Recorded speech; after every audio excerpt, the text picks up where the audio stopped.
And some new data, I understand, obtained in Fleischmann-Pons type calorimeters. Yeah.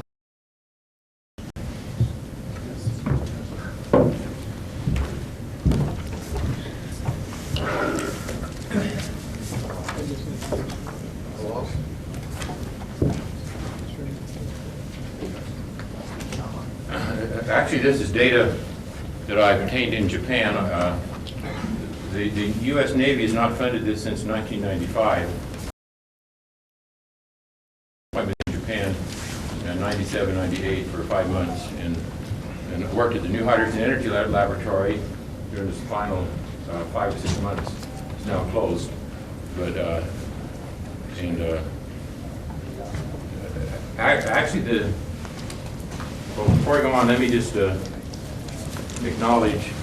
In fact, people at China Lake want to make sure I pointed out that this was not funded by the Navy, so I want to make sure that's clear.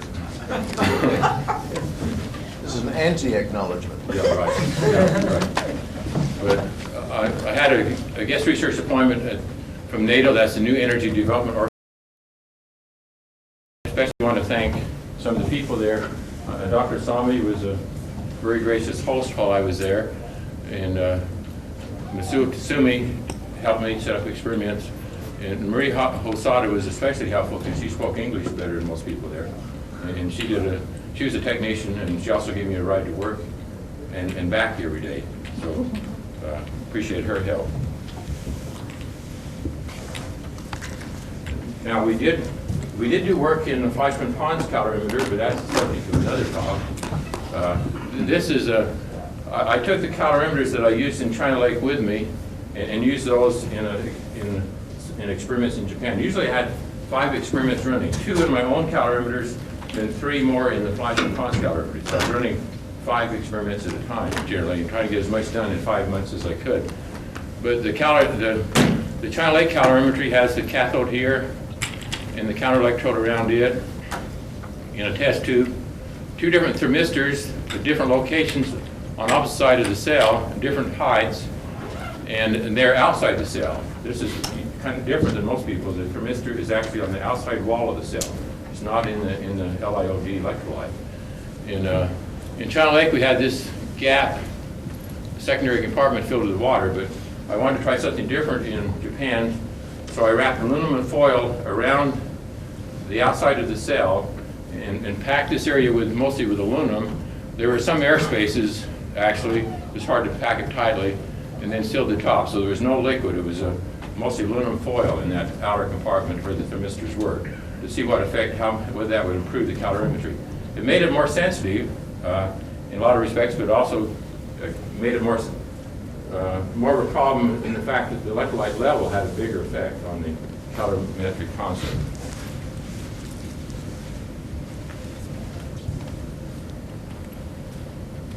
Now I took with me 2 palladium electrodes that I studied the last experiment I did at China Lake.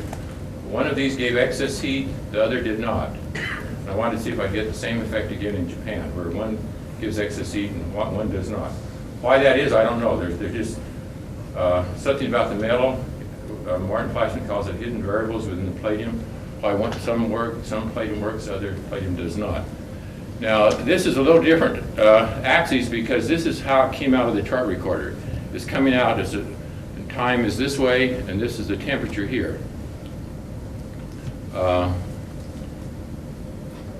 This was the cell that was active previously in China Lake. The T1, T6 thermistors measured that cell. The cell that was inactive in China Lake, this is T3, T4. This is the room temperature, which is a different scale. For the room temperature, you start at 20 and end at 25. So the room temperature is 21, 22, about 22.5 degrees. And it shows a little bit of fluctuation, but it was pretty stable.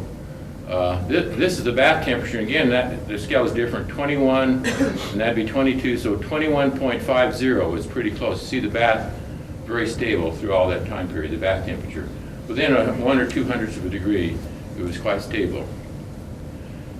Right here, we increased the current from 250 to 300 milliamps.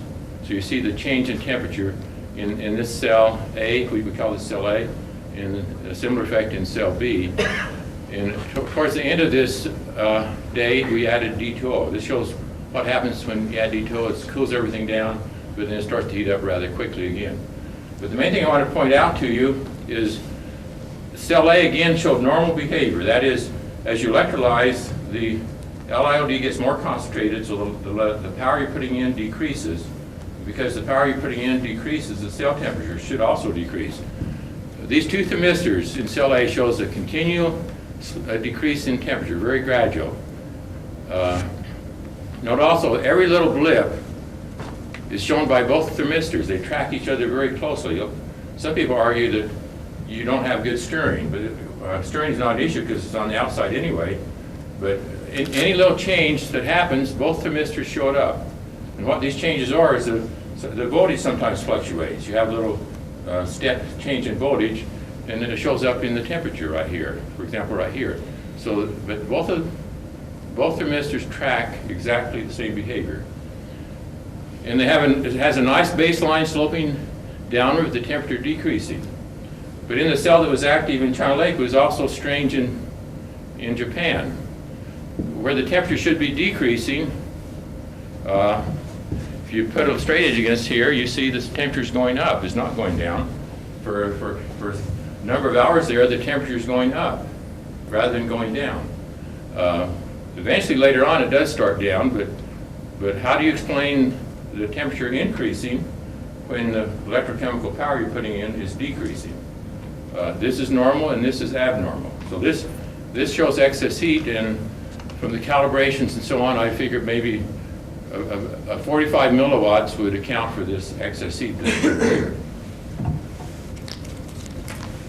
Now to really explain this better in mathematical terms, which is also harder to understand, you can go through the equations. The basic calorimetry equation accounts for the electrochemical power you put in, the excess power, if any. This is heat loss out the top, if any, but we insulated it quite well, so we could leave that out. This is the calorimetric constant. This is the difference in temperature inside the cell and the bath, the temperature gradient there. And this is the power loss through the gas coming off, and this is the power due to changes in the calorimeter itself. And under steady state conditions, where everything is stabilized again after you change something like the current or the adding D2O, then this term is generally much greater than these two terms here, and that will simplify your equation. These terms are rather complicated, actually, and there's some long equations, and Martin Fleischmann really developed these equations first, accounting for these terms. But if you can find conditions where you can neglect the power loss through the gas and the power change in the calorimeter, you have a much simpler expression here, which just involves the electrochemical power and the excess power and the calorimetric constant and the temperature gradient, change in temperature. The cell constant, however, changes with time, and more than normal because of the change I made using aluminum foil rather than water in that secondary compartment. But we studied that and found out that it's the relationship with time, and it's mainly due to the fact the volume is changing. In fact, you can show it's really due to the volume changing, the fact that this is changing. The volume level in the cell is going down with time. And you can take the derivative of this equation under steady state conditions, and you get this equation with the change of electrical chemical power with time, the change of excess power with time. This is the electrical chemical power and the excess power. And so you have this derivative equation. And if you don't have excess power, Px is 0, or even if the excess power is steady, not changing, and this term here is larger than the excess power, then you can leave the excess power out. So either condition, no excess power or steady excess power, your equation becomes simply this right here. And you can do calculations based on this equation, which shows you that the temperature should decrease with time under normal conditions. Actually, this is a negative quantity, dk dt. It decreases with time. So negative times negative, this term is actually positive. But this term, this is electrochemical power is decreasing with time. So actually this term, you have a positive term and a negative term. So you could theoretically have positive slopes, negative slopes, or zero slopes. But under all the conditions we ever use, this term dominates. It dominates over this term here. So the change of temperature with time should always be negative. It should go down with time. All the calculations we did show this is true. That term should dominate.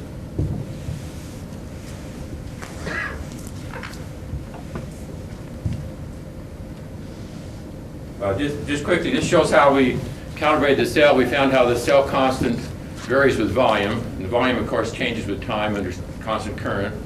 And this shows what the cell constant would be when the cell is exactly full. Our cell is rather small compared to the Fleischmann pond cell, only 18 cc's to fill it up, top it up to the top.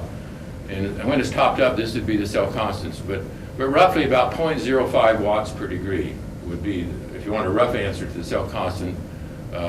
This is a little bit higher here, actually. The main limit of making precise measurements in our calorimeter is we don't know the volume exactly. We measure it with a syringe. I can't look into my cell. I just calibrate a syringe, and I know when I draw back on the syringe if it's the right level. I won't draw any liquid up. If it's too full, I'll draw some liquid up, and so on. So I could keep a pretty good idea of where the liquid level was with the use of a syringe, but I couldn't do it more accurately than 0.5 centimeters.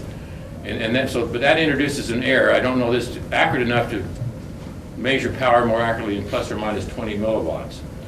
But whenever I change something, I can see changes in power. I can easily see a plus or minus 5 milliwatt change. So the calorimeter is much more sensitive to measure changes rather than the absolute power. And that's what we see when we see a change in temperature. We're seeing a change in the power that takes place. We had quite a few episodes. I'm not going to show them all. There are about 7 different episodes of where the cell temperature went up when it should have been going down. The cell run as a control always went down in temperature. This shows a gradually decreasing temperature. This is a cell that gave no excess heat in China Lake and none in Japan. Very normal behavior. Every little blip that you see by 1 thermistor shows up with a 2nd thermistor. So you can't argue that the 1 thermistor is different than another. They're a little bit different in temperatures, and this is even more different in temperatures because it's outside the cell. You have a temperature gradient going from the cell surface to the water bath. So 1 thermistor may not be positioned exactly the same distance from the cell. I tried to make them pretty close, but a small difference in position can make 1 thermistor read a little different than the other. But that doesn't matter because we calibrate it in that position. So the fact that this one temperature reads a little bit higher than another doesn't matter. What is interesting though is every little blip by 1 thermistor shows up on the 2nd thermistor. And the main thing that's interesting about this, rather than steadily decreasing temperature as predicted theoretically, the temperature will go through a period of increasing sometimes. Here we see, rather than a negative slope here, this is actually about 0 slope, but you have a positive slope. And the temperature keeps going up for a while. And maybe the excess power becomes steady, and then it acts like, then the equation would be followed where we calculate a decrease in temperature effect, as we see later on here. But if this were normal behavior, this temperature should have been going down all this time. And so there's quite a big difference in temperature, what we would have expected. And so you can calculate based on the cell constant or whatever, in this case about 90 milliwatts of excess power than we can account for is appearing that caused this temperature to increase. Now taking this same cell, I want to just point out the time, 472 hours to 507 hours, because the next slide will use the same time frame, and shows the cell voltage. This is the same time frame in terms, the same experimental time, except now I'm showing the cell voltage with time. This is the cell that showed the abnormal increase in temperature. But if anything, its voltage is decreasing faster with time. So the power is actually going down faster. We should have had a more negative slope, if anything, from cell A than we got from cell B. They're both decreasing with time, but if anything, this is going down faster, which would lead to a more negative slope, not a positive slope at all. So this is quite abnormal that we saw a temperature increase where the voltage is going down like we show here. And you can calculate what the slope should be of the temperature change versus time for the first example and the second example. This is from paper I'm trying to get published in Journal of Analytical Chemistry. In fact, the 2 referee reports its favor publication with some changes, so I hope this will be published. But this is the first episode that I showed you. This is the second episode. And this is what we calculate theoretically from how the power we're applying changes with time. Cell A, which is where we see the strange effects, but we predict theoretically it should have had a decreasing temperature with time that's even larger than cell B, which showed no such effect. The second episode I showed you is over here, that for various times that I picked here, and almost you get similar results almost anywhere. I picked one at the beginning, one at the end, and one at the maximum of the excess power, just to show up before the excess power, after the excess power, and at the maximum. But if anything, the theory says the temperature should have been decreasing faster in cell A than it was in cell B. But we see the opposite effect. Cell A, the temperature went up, not down, and it should have been going down the whole time. In cell B, the temperature went down throughout the entire experiment, which went on for several months. After you added D2O, the temperature would always start to decrease again. This shows a third episode, which I thought was interesting because by now the temperature of cell A was getting rather warmer than cell B, so I have to use two temperature scales, set the thermistor scale differently for cell A than cell B, and it turned out that actually cell A, one of the thermistor lines was tracking exactly with cell B. This is cell B, T3, T4, but T1 was tracking this exactly. This is the room temperature again. This is just the room temperature during that time period. But this is the thermistor in cell A, which is tracking exactly at the same slope as in cell B, and this is the other thermistor in that cell. But then suddenly it starts to depart from that line. Of course, it's 10 degrees hotter to start with, but it changes the slope. Rather than following the same slope that it was, it starts to go up rather than down, which there's no reason theoretically to expect that without assuming excess power. So it goes up for a number of hours, and even after it reaches a peak here, it still stays hotter than you would expect. You would expect normal behavior, this to keep decreasing all the way through, like it was right here. And so you have a rather large temperature change here that you can use to calculate the excess power, about 70 milliwatts, only that would have to be used to explain this abnormal increase in temperature. So over and over again, we saw strange behavior for this cell A, and always normal behavior for the cell B. Temperature always decreasing with time. Where many times, well, 7 different times we saw this strange behavior in the other cell. Well, let me just point out the time scale once again. This was 592 hours to 627 hours because I want to show the cell voltages for that same time period. I think, well, excuse me, that's coming up after this slide. I'll show you the cell voltage. This is the fourth episode, and then I'll show you the voltages for this fourth episode. This fourth episode had some rather some different things here. At this point here, I wanted to do a calibration by increasing the current. This is not as good as a heater in the cell, but it'll serve the purpose to some degree. I increased the current from 300 to 320 milliamps, and of course that causes an increase in the temperature. These cells are run in series, so the same current increase happens for the cell B here as for cell A. And this is so you see they both jump up in temperature and tend to level off. Then I return back to the normal current. And just like Martin Fleishman pointed out this morning, this one comes back to the same baseline, exactly the same baseline. After I had that current pulse, it's exactly the same slopes, the same baseline. It returns to this normal behavior. This one didn't even have normal behavior to start with. I mean, this is abnormal. The temperature's going up. That's already an abnormality. It should not have been going up unless there's excess power. But it was increasing, and even if it is increasing, it's hard to figure out what the baseline is. If you start here, the baseline should have been over here, or if you start here, but it's strange behavior both after and before. Bath temperature very steady. This is the room temperature here, as shown on this graph. But now I want to show the time 782 to 817 to show there's nothing abnormal in the voltage. You can see this effect in the cell voltage where we increase the current. You'll see that effect in the cell voltage, but nothing other than that looks strange. So for this same experiment, this is the cell voltage, the average cell voltage. And at this time period, we increased the current from 300 to 320 milliamps. I didn't take a lot of data points. I was doing a lot of this by hand at that time, and but it does show the increase in the current causes the cell voltage to go up, as you would expect, and then we turn the current off, and then it returns to normal. So this is cell A where we had excess heat. There's nothing abnormal in the cell voltage. This is the slope for cell A. This is the slope for cell B, and actually the slope is a little larger. The voltage is going down. You have a greater negative slope for cell A than we have for cell B, but yet cell A shows this strange increase in temperature indicating excess power. And again, we can go back to the equations I showed earlier and calculate what the slopes should have been.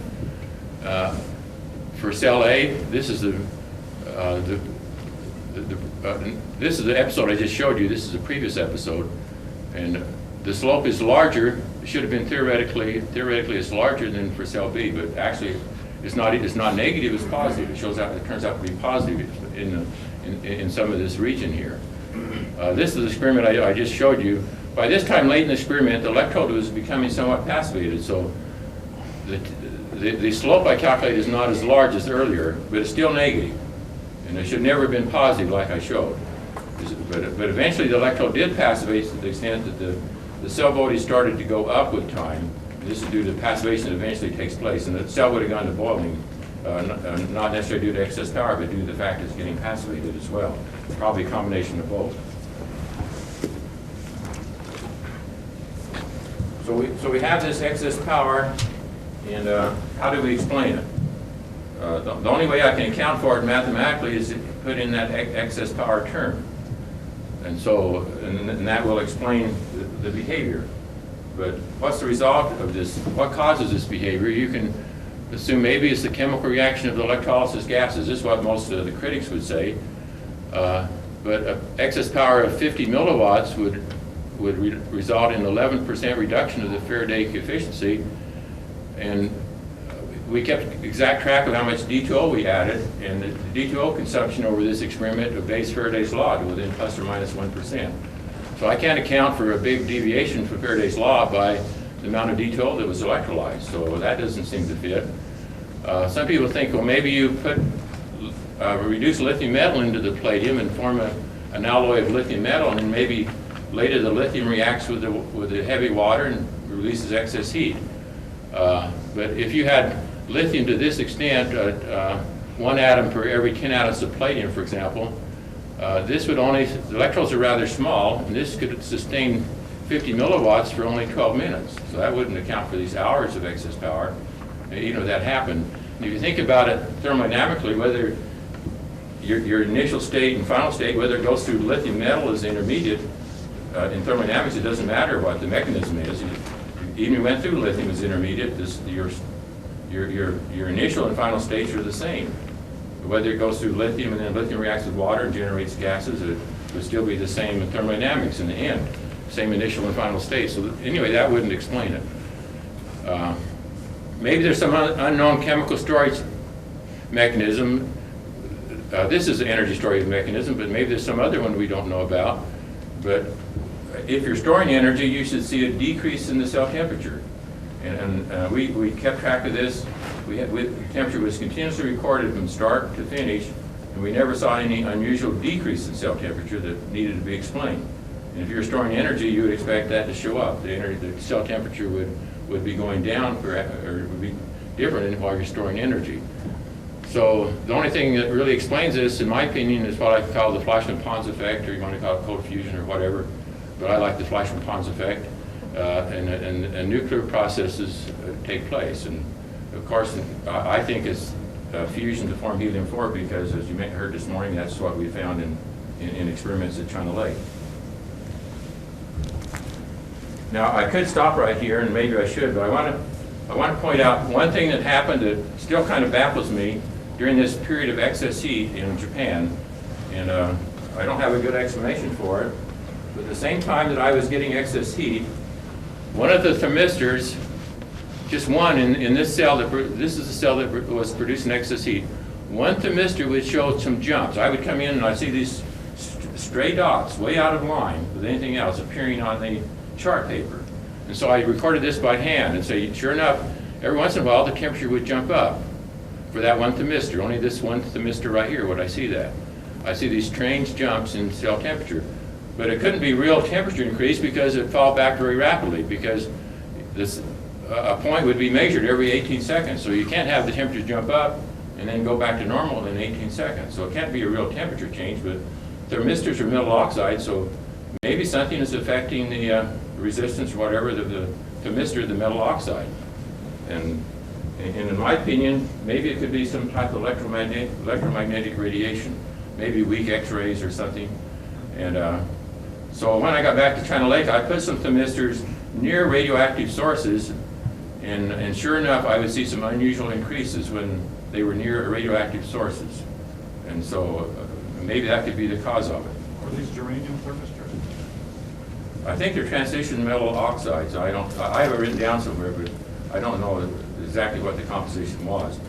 And I'm not sure the composition I have in China Lake is the same as I use in Japan, but the thermistors I have in China Lake have also shown some jumps like this. But why would only one thermistor show this effect? The other thermistor never showed any strange behavior. It was in the same cell, but it was in a different position. So when I took the cell apart, I was very careful to know where the positions were, just to make sure. And the thermistor that showed the strange jumps, it was this one right here, and the platinum coil was around it. There was direct pathways between the coils to go from the cathode to the thermistor in that case. This other one was higher up, and when I looked at it, to go from the cathode to that thermistor, there's no way it could get through without hitting the platinum wire, the coil. There was no direct path without hitting the platinum wire. In one case there was, the other case there was not. So I have not included this in the paper because it only invites a lot of problems, but I think it's a very interesting effect. And that thermistor, when I told the person, Mr. Sumi in Japan about it, he got really excited. He said, well, he thought it was a loose connection. So he played around with everything he could think of except tearing my cell apart, which I didn't want him to do. And he tried to correct everything he could find, but this effect continued. And later on in this experiment, the effect disappeared.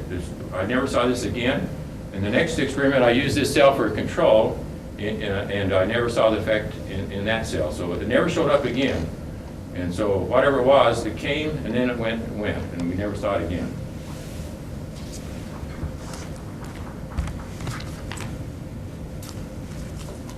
So if anybody has any ideas, I would be glad to hear what caused that. But as a summary, during this experiment based on the calorimetry in China Lake, over a period of, I think we started in early November and ran until late December, we saw that 7 anomalous increases in the cell temperature. I showed you 4 of these. 2 thermistors in the cell showed the same effect every time, the same pattern. The excess power was not large, but 50 to 100 milliwatts, which comes out around 2 or 3 watts per cubic centimeter, which is typical for what the current ST I was using. The excess power seems to develop in a gradual manner. There's one case, it came on rather abruptly, but most cases seem to be rather gradual. I couldn't identify any clear triggering event, but there was an example or two when I increased the current and the cell temperature went up, and the excess heat followed that. So there could have been a positive feedback, but it didn't happen every time. And the control cell, which did not show excess heat in China Lake, was also no excess heat in Japan. Normal behavior was observed continually for that cell. Okay, thank you for your time.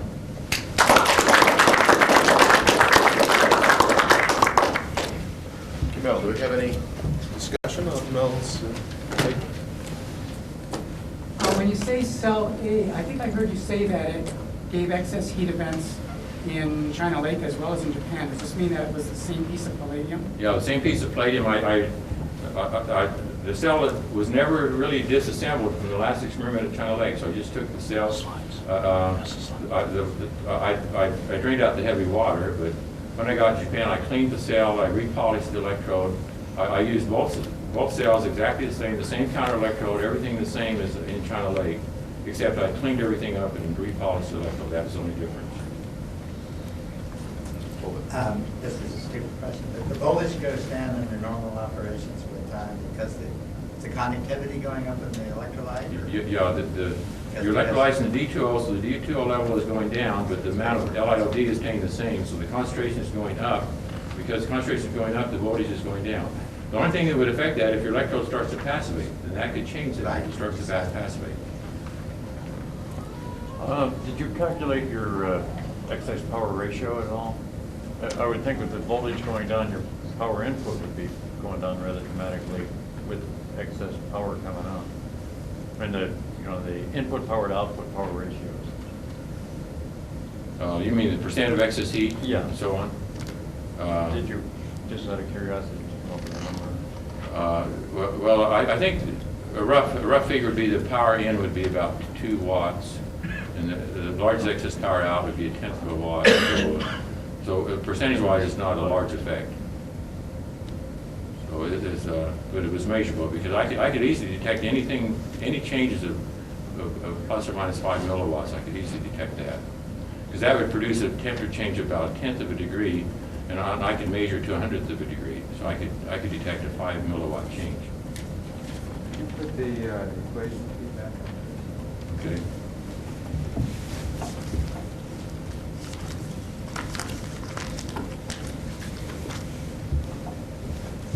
Yeah, I think with equations you need to sit down and study them through a little bit. They're hard to follow in a quick talk. But the basic equations that we have published, this is what we start off with if you wanted to include all the terms. But if you want to exclude periods where temperatures changing rapidly, where you sort of have a steady state condition, and after you add a D2O, you wait a few hours. The time constant is about 10 minutes, so you need at least an hour or so to get everything back to steady state. And then under steady state, these terms, if you're not running the cell too hot, if you get up around 70 degrees, 70, I'd say around 70 degrees Celsius, you cannot neglect this and have without some problems, because you're mainly because of D2O evaporating from the cell carried away in the gas stream. You're having the heat of evaporation of D2O, which is rather large.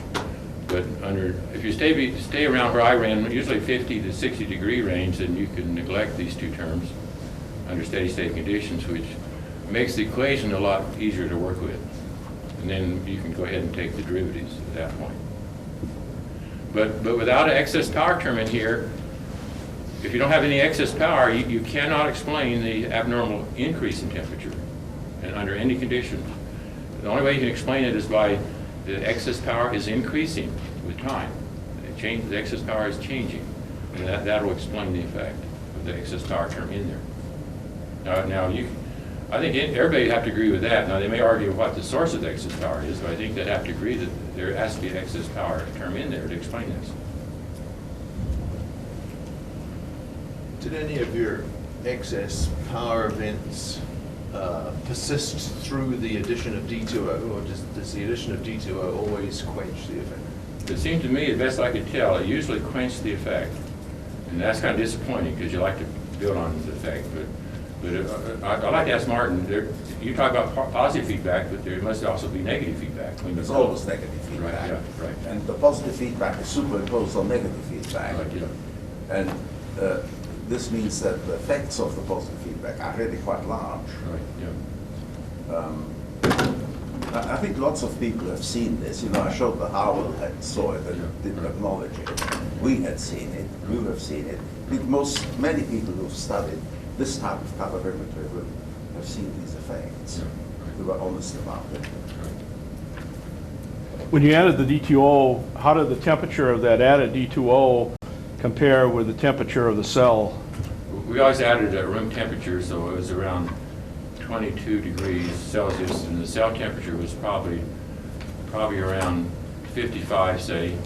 That would have been, it might have been enough to quench it because... And my volume is only 18 cc's to start with, and I usually added about 5 cc's when I did that. I maybe run for 2 days.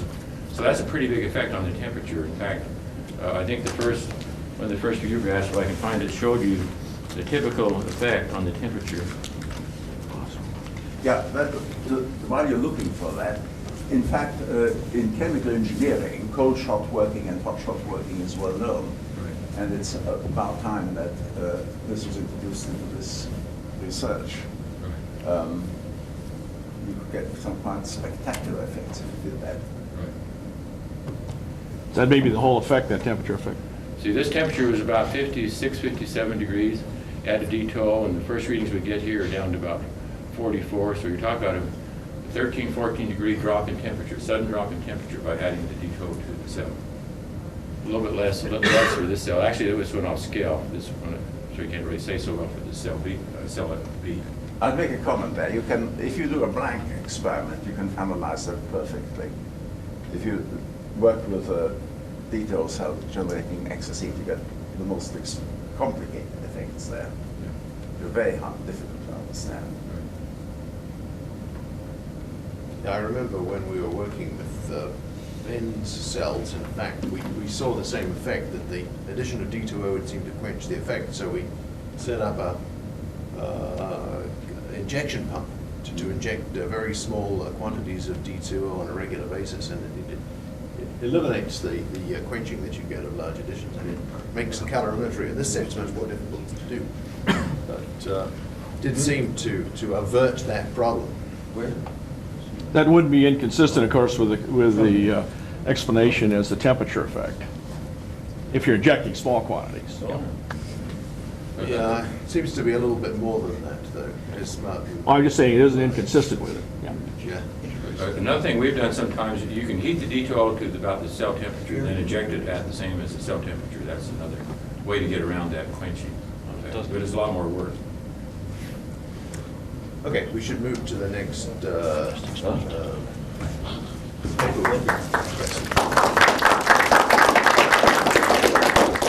presented by Dr. Chubb, and I'll hand over to Mel.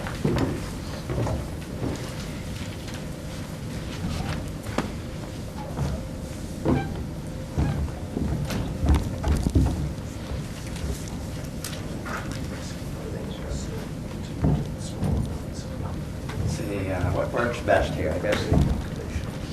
From this end? All right, I'm going to briefly talk about last data that Arata has sent to me, or his last paper, and then I'm going to mostly talk about theory. Did we reach this? Yes.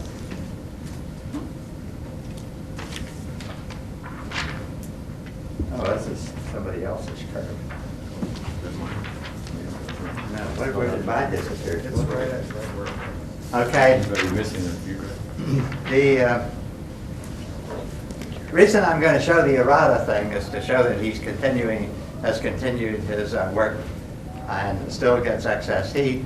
And he makes a statement at the start of his latest publication in Proceedings of Japan Academy. And I think it represents the view of somebody who's worked on this problem for a decade. And I think it's worth listening to. He claims that with his DS cathodes, the way he runs it, that he always gets excess heat.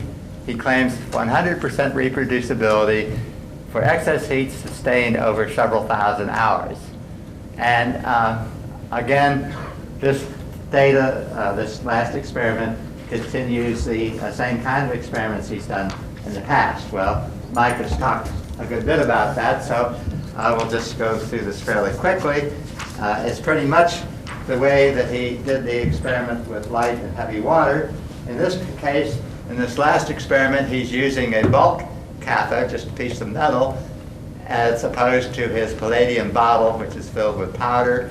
He runs side-by-side calorimeters, same current through both cells, and they temperature rise water type of calorimetry in the arrangement. And the cells are this calorimeter arrangement is in a dewar, has the recombination of the catalyst. He measures the input temperature and the output temperature of the water and the volume of flow. He determines he has a constant displacement pumps, and the cathode, palladium cathode, and platinum anode around it.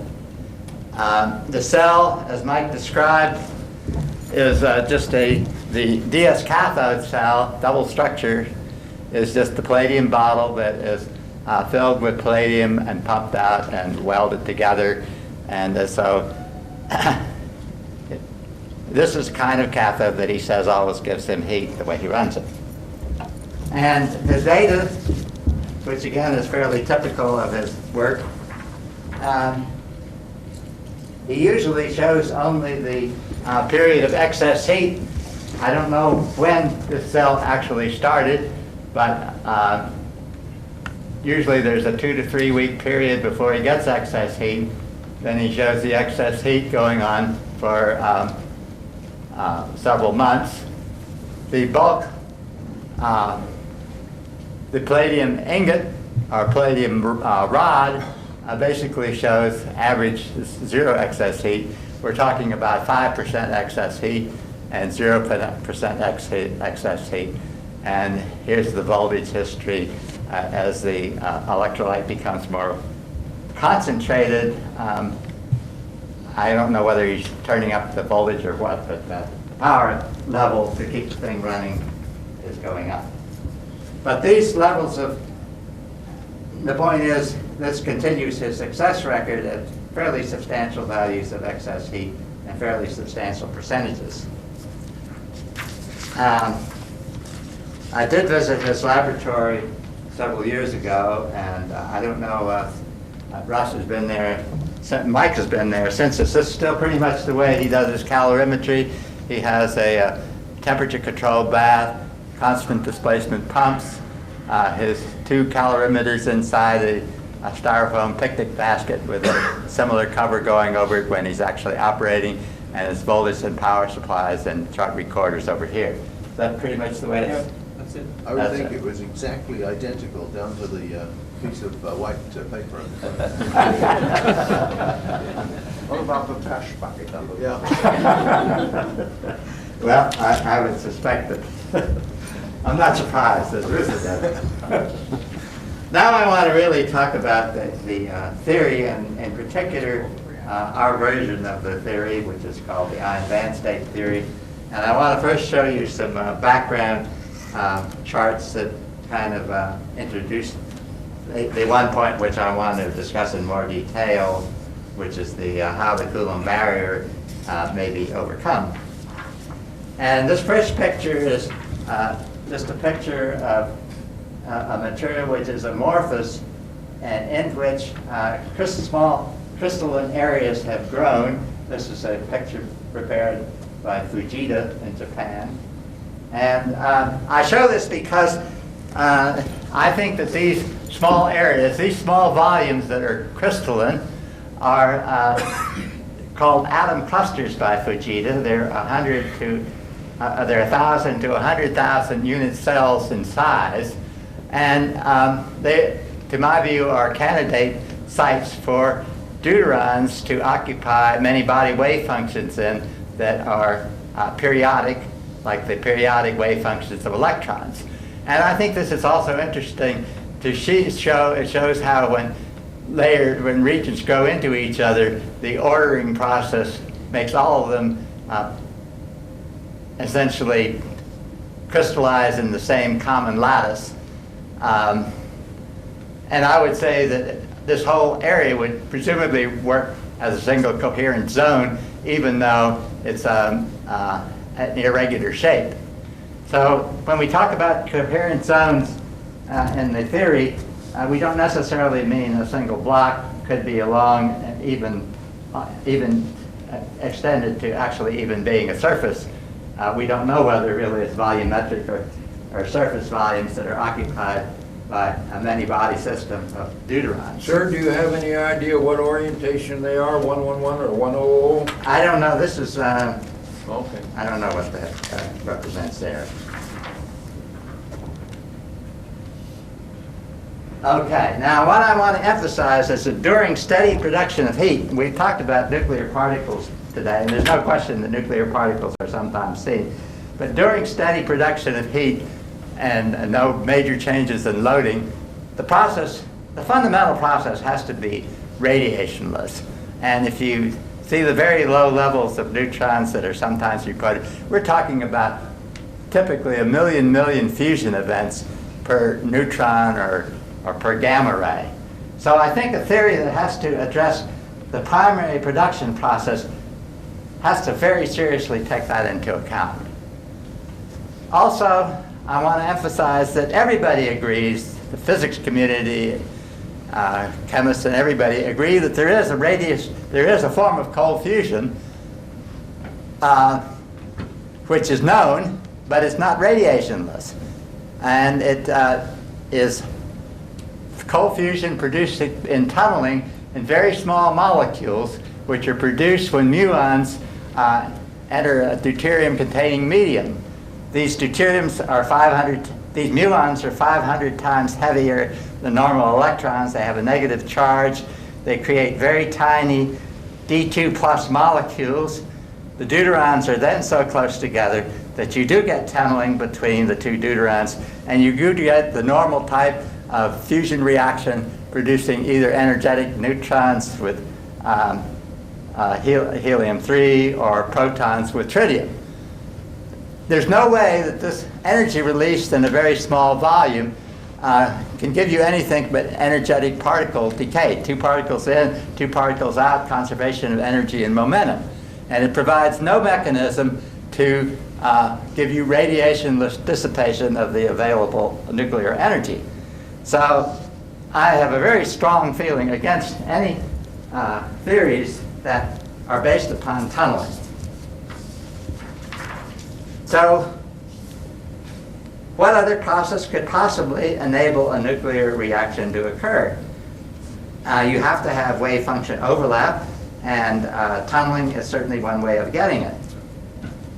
However, nature has another way of providing or responding to particle-particle repulsion. And the classic illustration of this is the electrons in the helium atom. Now, when you have the helium atom, you have 2 electrons that repel each other just as strongly as 2 deuterons do in a D2 plus molecule. And, but nature doesn't make these electrons sit in 2 side-by-side clumps like a molecule.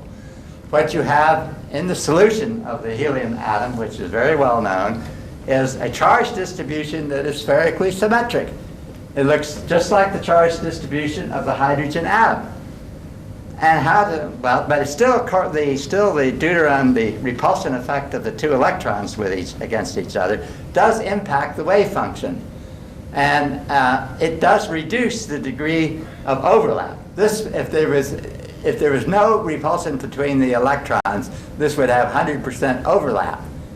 But their overlap is actually less than 100% because of correlation avoidance. And speaking in a classical sense, you could say where one electron is, the other electron mostly isn't. Now that's not a quantum mechanical statement, because after all, this is a stationary state, time-independent state. There is no question of saying when, because this is a steady state situation. But what we really mean is if you have 2 electrons, you have to have a 2-electron wave function. And when you have a 2-electron or a 2-particle wave function in quantum mechanics, you can express it as a product of single particle wave functions. The point is, however, if you're going to treat interaction cases, and also when you apply exchange, you can write this product of wave functions as a product of 2 wave functions satisfying the exchange condition, and formally in the form of what are called center of mass separation coordinates. But actually, the way this really should be interpreted is this is a spherical symmetric solution which gives you the radial distribution of charge, and this is a factor that varies in terms of some dimension in parameter space, an internal dimension to the 2-electron system. So this behavior in parameter space modulates this behavior here. And at the conditions where the separation of the 2 particles is 0, this takes on its smallest value. But the smallest value is not very small. It's about 70% of what the value is when the particles are as far apart as they can be at the same distance from the nucleus. In other words, if you take the two electrons are sitting on top of each other, the amplitude of this two-body wave function is 70% of what it is when the two particles are on opposite sides of the nucleus, of the helium atom.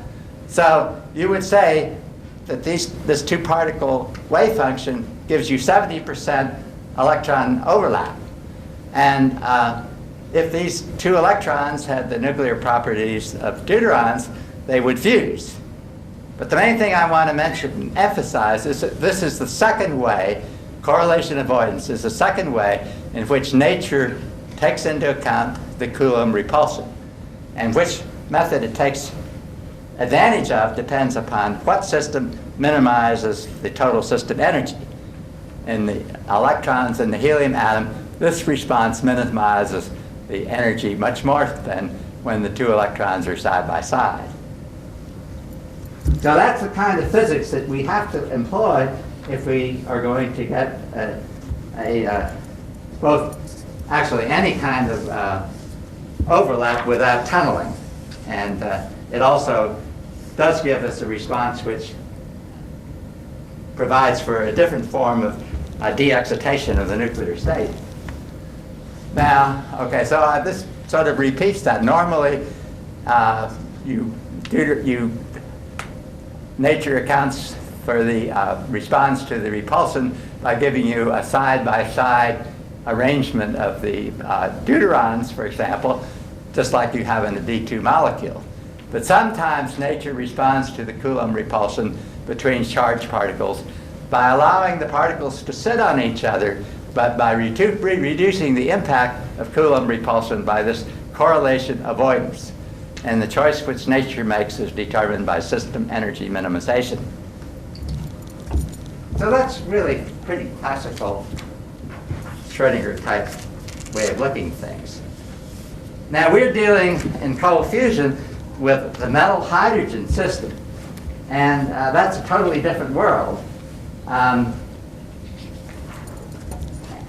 one of the main aspects of which it's different, and the one that we direct our attention to at the moment, is that we have these heavy metal ions in a very well-ordered lattice, and they impose their periodicity on the conduction electrons of the metal, and in principle, we believe that they can also impose their periodicity on deuterons. In fact, there's experimental evidence of this for surface states. Okay, so we call these periodic states where the electron's charge is distributed maybe even over a billion unit cells, and where their amplitude, the amplitude of the wave function looks like a standing wave with a minimum at the saddle points between unit cells. This is basically what's called a block function. And we would have no real conductivity in a metal if the electrons didn't occupy this kind of didn't have this kind of a wave function. But the point I really want to make here is in this form, with the electrons, only maybe 1/billionth of the charge of the electron is in each of these unit cells, and every one of these unit cells is equivalent in the standard treatment of the problem. Now, the ion band state theory is based upon the idea that you can get deuterons to behave like electrons, just a few deuterons, and in a much smaller region, like a 30 by 30 by 30 crystallite, unit cell crystallite. And when the deuterons have periodic wave functions, then energy minimization, we have shown under certain assumptions, gives you wave functions that are superposed on each other, and that pairs of deuterons are subject to correlation avoidance, which does not lower the response to them being on top of each other in a classical picture to zero. They still have finite overlap. And our calculations show that this is the preferred condition if the unit cells in the crystal are less than 10,000 unit cells.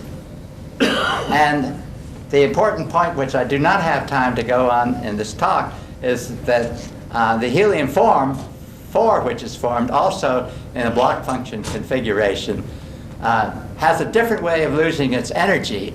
It loses it by multiple electron scatterings rather than by emission of nuclear particles. And the reason that this is possible is that the nuclear change from 2 deuterons to 2 heliums affects the shape of the wave function in each unit cell. So that changes the electrostatic field which the electrons see in the metal. And that change in electron field every time a deuteron goes to the helium-like state, or if it doesn't stay there very long and goes back into the deuteron state, every time that happens, you get a scattering of electrons.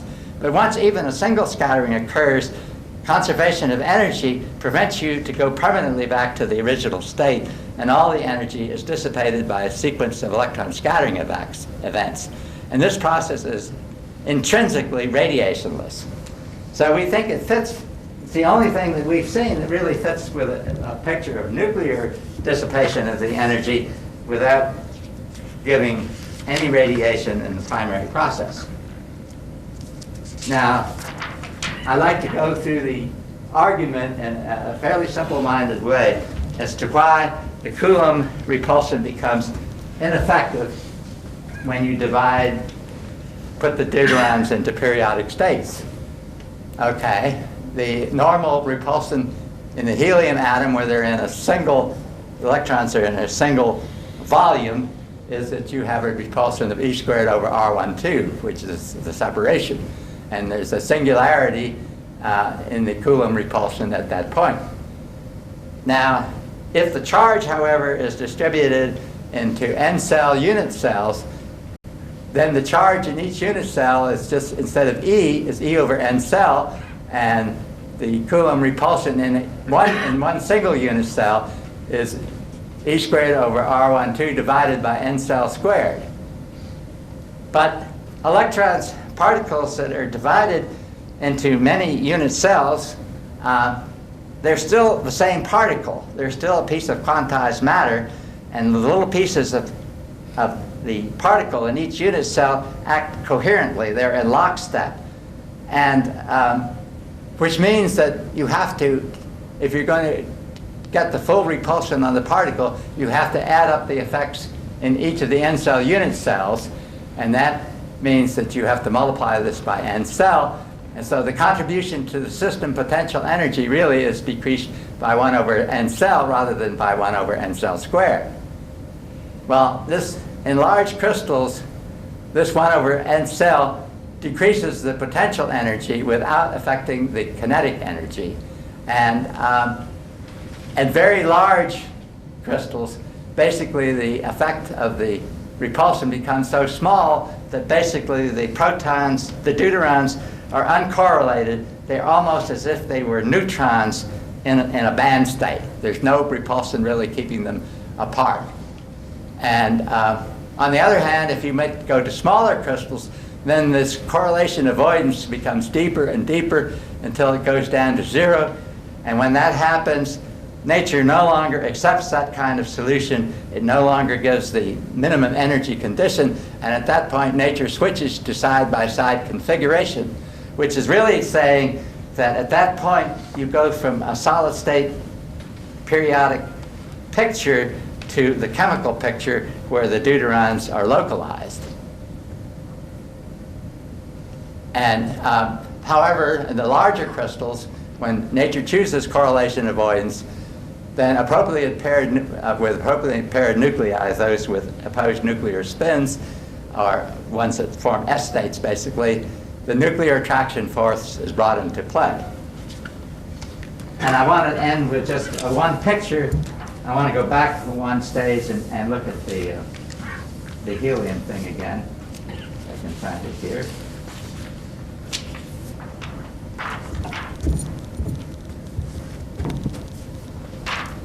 Okay. the type of wave function which we're concerned with a two-body wave function, one part giving the position in physical space and the other position in parameter space. That's the same form of wave function that you use for the case of deuterons and block states in a metal. Now, the point is, this theory, that, as we've described, is that both of these wave functions are, both of them are block functions. Now, if you put two uncorrelated electrons in the metal, you have two electrons described by independent block functions. And to our view, when you rearrange this picture or write the mathematics more in terms of what the real situation is in this case, both of these need to be block functions. And this final view graph shows what the general picture of the wave functions are in this case. You can visualize the distribution in physical space is just like the electrons, with each unit cell having an equal amount of charge. And the G of R function that modulates the amplitude of that, if it's a n cells in separation space, as we call it, and these n cell cusps are the points at which they're n cell such points at which avoidance is created and the wave function amplitude is reduced. So this follows, if you can write the two-body wave function as the product of two block functions, then this theory occurs. And so really the question that cold fusion gives to us, where it tells us, where it impacts physics, is whether this expression that we just had up there is properly described by the product of two block functions. So I view cold fusion as a test of the effect of symmetry on two-particle wave functions. So I think that's all I should go into today.